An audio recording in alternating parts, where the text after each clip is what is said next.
I would say maximum possible patients should be managed teleconsult wise, because even if they come to the hospital, they are oncology patients and they have more risk of getting these infections, because its infection in the latent stage may be passed on to the patients. So newly diagnosed patients, there is no other way out but they have to come to the hospital to get their consultation done for the planning of the treatment, and subsequently you can coordinate with the center which is closer to their home to help them during these trying testing times.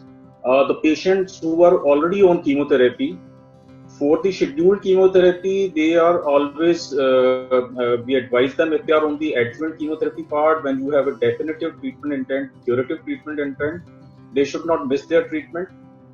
Waiting for the lockdown to end, they should either come to the hospital or they should tie up with the nearest hospital to complete their treatment.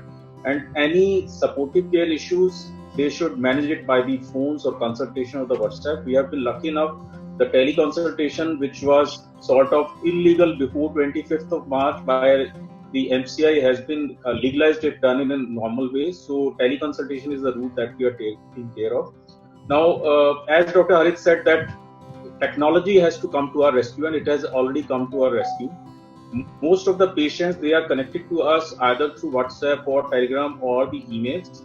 And since oncology is a very small community, and because we have too many meetings in the past as CMEs, everyone knows at least someone or the other as a colleague in any of the district or the state.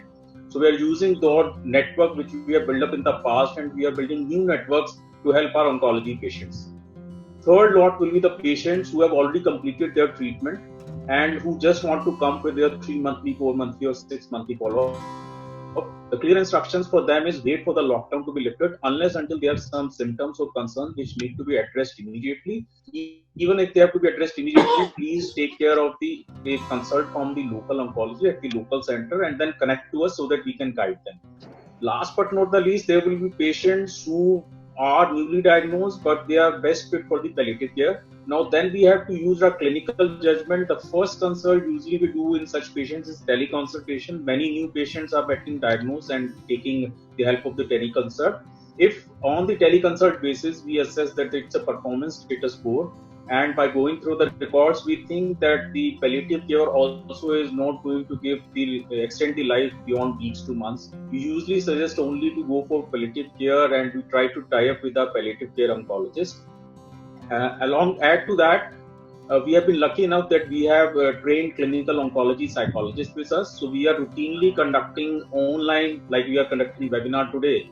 Dr. Geeta and other colleagues from Max fraternity, they are conducting online seminars as a support for the breast cancer support. So I think it's a multi-pronged approach to be taken for all the patients. But the key point is that there should be minimal travel of the patient to the hospital, that too for a definitive cause, not for a trivial cause.